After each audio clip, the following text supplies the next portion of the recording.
Assalamualaikum warahmatullahi wabarakatuh. Apa kabarnya semua teman-teman hari ini? Untuk pertemuan hari ini, saya akan menjelaskan konsep corporate religion ya. Adalah salah satu konsep yang mungkin kurang familiar, tetapi konsep religion ini tidak hanya harus dipahami, tapi sebisa mungkin bisa diimplementasikan di setiap bidang bisnis dan bahkan bisa diimplementasikan di semua skala bisnis, baik itu skala bisnis kecil, UMKM, mikro, ataupun middle, ataupun bahkan skala perusahaan besar sekalipun. Corporate religion adalah satu konsep yang mungkin kurang familiar yang tadi seperti saya bilang, tetapi konsep ini sangat penting untuk bisa diimplementasikan di setiap bisnis. Jangan ini ya, jangan berpikir bahwa ada kata religion ini kaitannya dengan nilai-nilai agama, bukan seperti itu konsepnya. Tetapi corporate religion itu adalah satu konsep di mana perusahaan atau pelaku usaha itu berusaha untuk memantapkan, memperkokoh, memperkuat posisi perusahaannya di pasar gitu ya. Karena dengan posisi perusahaan di pasar berarti bisa dianggap bahwa perusahaan tersebut dengan segala macam brandnya itu bisa diandalkan, bisa dipercaya oleh konsumen. Nah, kalau seperti itu konsepnya, berarti apa yang harus dibangun oleh perusahaan itu adalah kaitannya dengan yang namanya brand image. Mungkin kalian sering dengar ya. Brand image itu lebih kepada citra positif yang dibangun oleh perusahaan. Itu penting sekali ya guys. Karena yang namanya citra positif itu bisa memberikan trust kepada konsumen bahwa baik brand dan produknya itu sangat memiliki value bagi konsumen yang nanti akan mengkonsumsinya. Nah, ini adalah bukan tugas yang bisa dibilang gampang ya, karena untuk mengimplementasikan corporate religion itu banyak hal yang harus dilakukan oleh perusahaan. Beberapa di antaranya bagaimana menyatukan visinya, bagaimana menyatukan misinya, dan apa aja tujuan-tujuan yang ingin dicapai oleh perusahaan tersebut, dan bagaimana strategi untuk bisa mencapai target atau bisa mencapai tujuan yang diinginkan.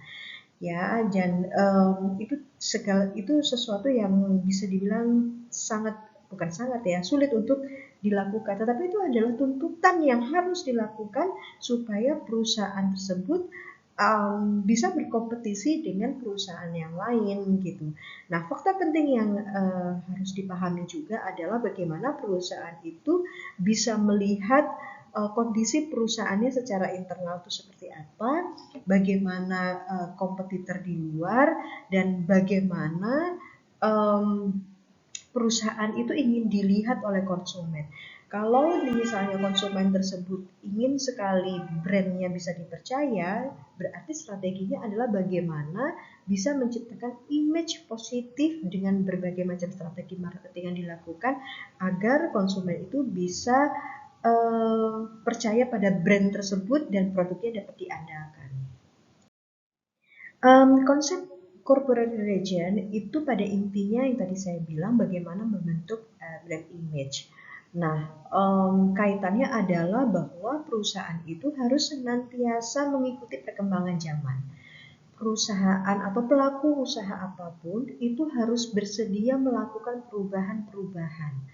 Salah satunya mungkin perusahaan yang ingin berkembang atau berekspansi di dunia internasional. Bisa dibilang yang namanya perusahaan itu gagal, itu adalah atau bidang bisnis itu gagal, itu adalah ketika dia tidak mampu untuk mengikuti tren saat itu, ketika dia tidak mampu untuk mengikuti perkembangan zaman, ketika dia tidak mampu melihat apa yang sebenarnya konsumen itu butuhkan. Ya, tetap menggunakan pola kerja yang sama, ya, misalnya ketika strategi pemasaran itu sudah meraup pada kondisi strategi digital, bahkan digitalnya itu tidak hanya e-commerce aja ya sekarang ya guys. tidak hanya digital marketing aja yang digunakan, tetapi ada penggunaan AI, ada penggunaan Nexus, ada penggunaan big data, dan semua itu apabila pelaku bisnis itu, pelaku bidang usaha apapun bentuknya, walaupun mikro sekalipun ya usahanya, ketika dia tidak bisa melihat kondisi itu, dia akan gagal karena apa? Kompetitornya ini ingin berlomba-lomba untuk mengembangkan perusahaannya juga. Ya, kalau kita masih pelaku usaha itu masih menggunakan pola operasional pemasaran, operasional perusahaan yang masih tradisional, dan itu akan ketinggalan jauh, guys. Ya, dan ketika perusahaan itu gagal menyadari bahwa organisasi itu harus diubah, ya, ya, dan otomatis itu udah kayak dead end, itu udah siap-siap perusahaan itu tidak akan bisa berkembang, ya, perusahaan itu tidak akan bisa mendapatkan keuntungan di situ. Gimana caranya supaya suatu perusahaan itu bisa berhasil di kancah internasional? Ada beberapa hal. Yang pertama adalah harus di-manage dengan baik. Ya, manajemen yang baik itu tidak hanya berpikir bagaimana operasionalisasi perusahaan itu berjalan, tetapi ingat karena kaitannya ini dengan konsep brand, brand itu harus diciptakan sedemikian rupa sesuai dengan preferensi, ya, sesuai dengan apa yang diinginkan oleh kebutuhan di setiap pelanggan di dunia internasional. Ya, karena ini sifatnya jangka panjang. Brand itu bagaimana bisa dilihat oleh konsumen itu dalam kondisi dalam status perusahaan itu jangka panjang, bukan yang jangka pendek. Kalau misalnya perusahaan itu hanya berpikir jangka pendek, nggak usah yang namanya repot-repot untuk membangun brand. Ya, karena membangun brand itu butuh komitmen, butuh niat ingsun yang kuat sekali. Ya, karena ini sifatnya adalah jangka panjang. Karena ketika perusahaan itu berhasil untuk membentuk brand dalam kondisi panjang, long term atau status jangka panjangnya, bisa menghasilkan satu loyalty. Konsumen itu akan loyal untuk mencari brand tersebut. Ya, baik itu dari organisasi internasionalnya, itu jangan lupa untuk bisa disesuaikan dengan struktur internasionalnya. Kemudian bagaimana caranya supaya perusahaan itu bisa membangun brand yang dicari oleh pelanggan. Ya, yang dulu pernah saya bilang juga bahwa yang namanya brand itu harus membawa keunikan dari perusahaan itu. Brand itu harus punya identitas yang unik. Brand itu harus memiliki ciri khas yang dibawa oleh perusahaan itu, sehingga seolah-olah kalau tidak ada brand kita dari produk perusahaan kita, konsumen tidak bisa mengambil manfaat dari produk brand lain. Ya, dan itu yang harus dibangun oleh perusahaan melalui konsep corporate religion ini.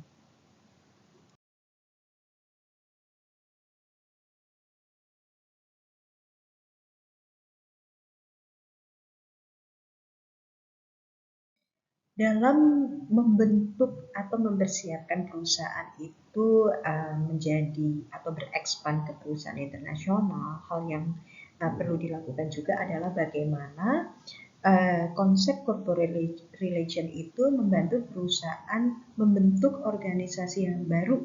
Yang tadi saya bilang ya, organisasi yang baru, struktur yang memang disesuaikan dengan kebutuhan internasionalisasi perusahaan itu, gitu ya.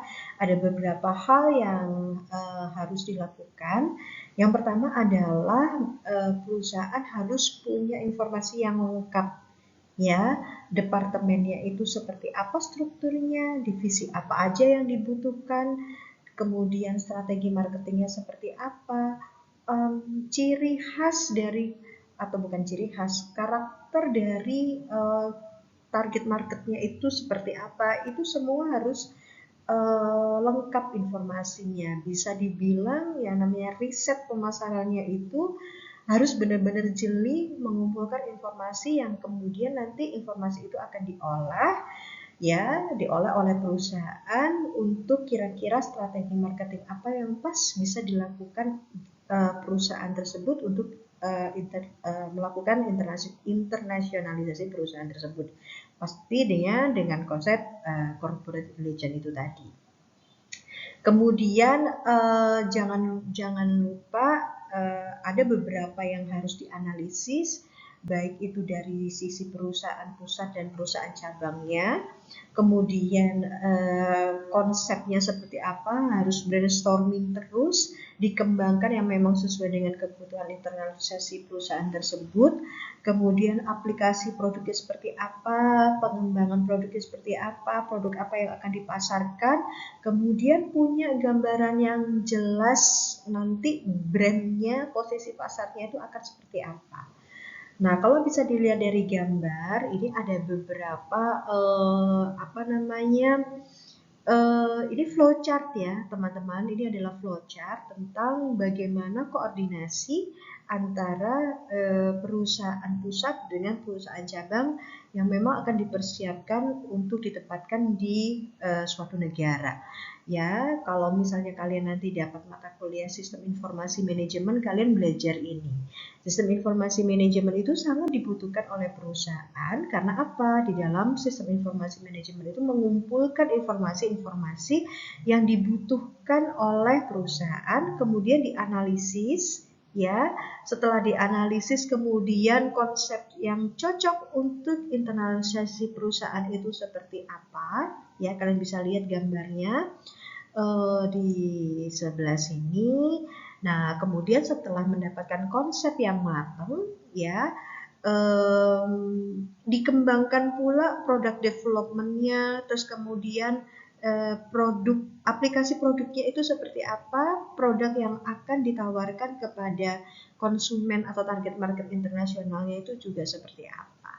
Ya, perencanaannya segala sesuatu itu harus jelas. Perencanaan itu tidak hanya bagaimana menempatkan karyawan di satu organisasi ya, tetapi perencanaan itu terkait dengan tujuan yang ingin dicapai dan strategi apa yang akan digunakan, itu banyak hal di situ.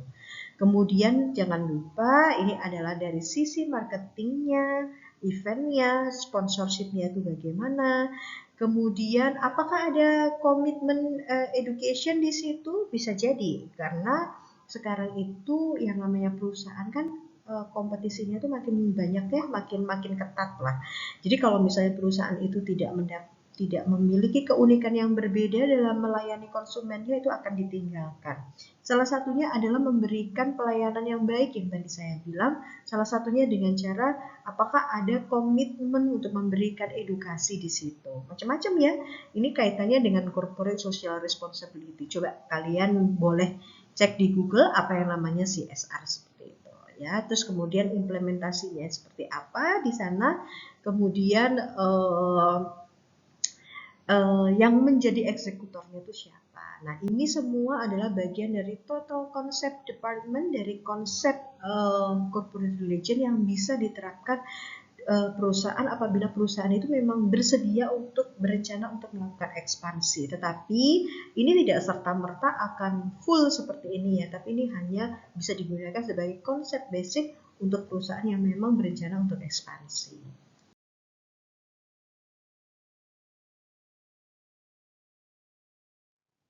Kemudian ini adalah tahapan dari perkembangan atau ekspansi perusahaan menuju ekspansi internasional. Ini adalah stage development-nya. Jadi yang namanya penyesuaian organisasi itu adalah penyesuaian sistem ya, bukan hanya sekedar konsep aja ya. Yang pertama adalah ide dari corporate religion itu didasarkan pada prinsip bahwa menjalankan perusahaan yang sifatnya internasional itu dilakukan dengan mengikat semua departemennya menjadi satu dalam satu entitas yang homogen. Jadi antara perusahaan utama atau perusahaan induk dengan perusahaan subsidiaries atau anak cabang itu punya konsep atau visi misi yang sama dalam menjalankan perusahaan itu walaupun ditempatkan di beberapa negara. Ya, itu penting sekali karena kalau nggak gitu setiap anak cabang nanti akan punya visi misi dan caranya sendiri-sendiri dan itu tidak bisa dikontrol oleh perusahaan pusat gitu ya. Kaitannya adalah diterapkan dari dan corporate religion ini diterapkan di setiap tahap perkembangannya. Ya, dan ini adalah yang pertama, bagaimana produk yang akan dijalankan, konsep marketnya seperti apa, kemudian religion marketnya atau brand, ya, brand. Kalau bicara religion, ingat jangan kemudian diterapkan pada value-value agama, bukan itu, tetapi lebih kepada trust, ya. Bagaimana caranya mendapatkan target market yang sudah trust, punya kepercayaan kepada perusahaan kita dan brand kita. Makanya itu yang harus diperkuat posisinya oleh perusahaan. Pembahasan yang terakhir, jangan lupa untuk harus fokus ya bagaimana memanage perusahaan yang akan berekspansi itu dengan baik. Kemudian jangan lupa juga untuk menyusun organisasi itu disesuaikan dengan struktur organisasi internasional sesuai kebutuhan di setiap negara, itu pasti berbeda. Kemudian gimana caranya supaya brand ini bisa konsisten dicari oleh pelanggan. Dicari itu dalam artian bahwa yang namanya brand itu harus memiliki ciri khas, keunikan yang tidak dimiliki oleh perusahaan lain. Buat bagaimana perusahaan itu seolah-olah